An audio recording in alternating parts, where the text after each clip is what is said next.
ორ დღეში სამი მოსმენით მიღებულ კანონში ოცნებას ცვლილება თავიდან შეაქვს. ივანიშვილის პარტიას უცხოური ფულის კრიმინალიზება ისე ეჩქარებოდა, რომ ახლა შეცდომების აღიარება და გამოსწორება უწევს. ნაჩქარევად დამტკიცებულმა კანონმა დიპლომატიურ მისიებს საქმიანობა პრაქტიკულად სრულად შეუზღუდა. ამიტომ ოცნება ახლა იძულებულია შეზღუდვები დააზუსტოს.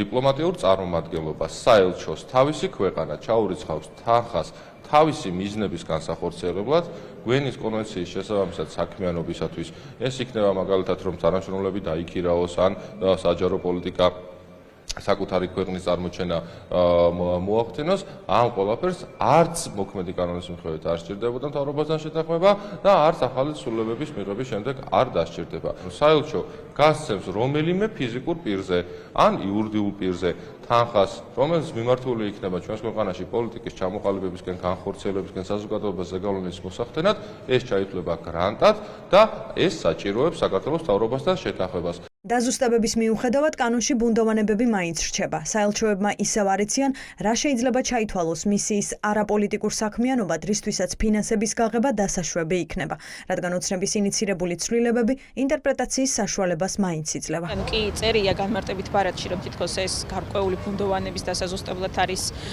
დაწერილი, მაგრამ სინამდვილეში ეს შინაარსი, რომელიც ამ ცვლილებებს აქვს, ასევე ძალიან ბუნდოვანია და მასში სხვადასხვა აზრი შეიძლება წაიკითხოს სხვადასხვა პირმა.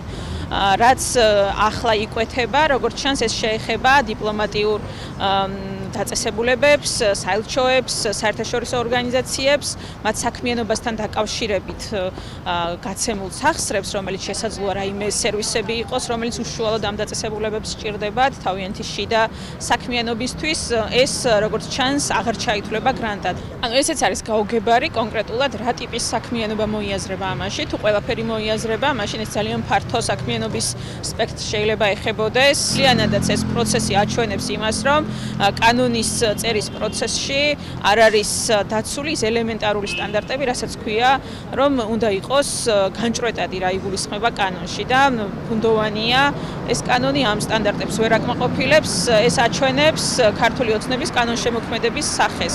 აღნიშნული ცვლილებების მიღება გარკვეულწილად ადასტურებს იმას, რომ ესე იგი ამ რეგულაციას ისევე როგორც მანამდე მიღებულ არაერთ რეგულაციას აქვს განჭვრეტადობის პრობლემა. ესენი არის საკმაოდ ბუნდოვანი და იძლევა მისი არაერთგვაროვანი ინტერპრეტაციის საკმაოდ მაღალ რისკებს. და მიუხედავად იმისა, რომ ეს ამ ცვლილებების შედეგად ზუსტდება გარკვეული საკითხები, ეს მაინც დღის წესრიგიდან ვერ ხსნის იმ პრობლემას, რომ შესაძლებელი არის კანონი კვლავ არაერთგვაროვნად იქნეს წაკითხული. რეპრესიული კანონების გაუქმება ერთ-ერთი წინაპირობაა დასავლეთთან პოლიტიკური კომუნიკაციის აღდგენისთვის. ამ ჩამონათვალშია გრანტების შესახებ კანონიც, რომლის გაუქმებაც ოპოზიციის შეფასებით ივანიშვილს მაინც მოუწევს, თუ მას ევროპასთან ურთიერთობების გადატვირთვა რეალურად უნდა. რუსული კანონი, რომელიც ჩვენს გარშემო არსებობს და არის შემზღუდავი კანონი და მასში ცვლილებების შეტანა, ეგრეთ წოდებული შემსუბუქება, ვერ დაგვავიწყებს, რომ ეს კანონი არის რუსული და ეწინააღმდეგება სამოქალაქო საზოგადოების თავისუფალ არსებობას ჩვენს ქვეყანაში. ბიძინა ივანიშვილი მიხვდება იმას მომავალში, რომ ამ კანონების გაუქმება მოუწევს. მე ამაში ვარ ღრმად დარწმუნებული, ვინაიდან ეს კანონი არც საქართველოს სახელმწიფოს, არც ქართველი ხალხის ინტერესს არ ემსახურება. ეს კანონი ემსახურება მხოლოდ ბიძინა ივანიშვილის და მისი კრიმინალური ბანდის ინტერესს, რომ შეზღუდოს თავისუფალი სიტყვა. რა არის გამჭვირვალობაში ცუდი? ეს კითხვა, რომელსაც ოცნების პროპაგანდა ყველა რეპრესიული კანონის გასამართლებლად ყველაზე ხშირად სვამს. უცხოური დაფინანსების კრიმინალიზებაც ამ მოტივით ახსნეს, თუმცა როგორც ჩანს გამჭვირვალობას თხოვენ ყველას, საკუთარი გუნდის გარდა. სუსის უფროსის და მისი 4 მოადგილის ქონებრივი მდგომარეობა გაუმჭვირვალეა. დეკლარაციები საჯაროდ აღარ იძებნება.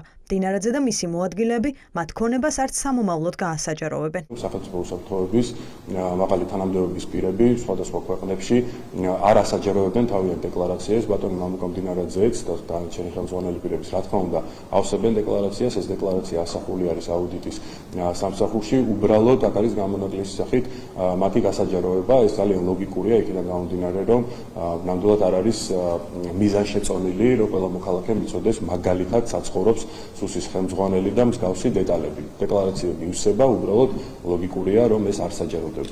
და რატომ არ გადმოაქვთ იმ დასავლური ქვეყნებიდან, სადაც ესია სხვა უსაფრთხოების არქიტექტურა და მხოლოდ ეს აქ რა თქმა უნდა აქ ეს არის მთავარი, მით უფრო მაშინ, როდესაც ბატონი დინარაძე იყო გამჭვირვალობის ეგრეთ წოდებული კანონის ავტორი, იმ რუსული კანონით, რითიც ქვეყანა ევროპულ ინტეგრაციას დააშორა და საუბრობდა იმაზე, რომ გამჭვირვალობას შეეწირებოდა. ამიტომ თუ არ იქნება კონკრეტული არგუმენტაციით ახსნილი, რას უკავშირდება ეს ყველაფერი, მით უფრო სახელმწიფო უსაფრთხოებისთვის, რა თქმა უნდა, აქ კიდევ უფრო მეტი კითხვები გაჩნდება.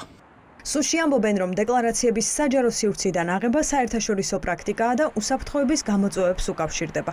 ირკვევა, რომ ახლა მზადდება საკანონმდებლო ცვლილება, რომლის მიხედვითაც უსაფრთხოების სამსახურის ხელმძღვანელ პირებს დეკლარაციის წარდგენის ვალდებულება ექნებათ, მაგრამ ის საჯარო აღარ იქნება.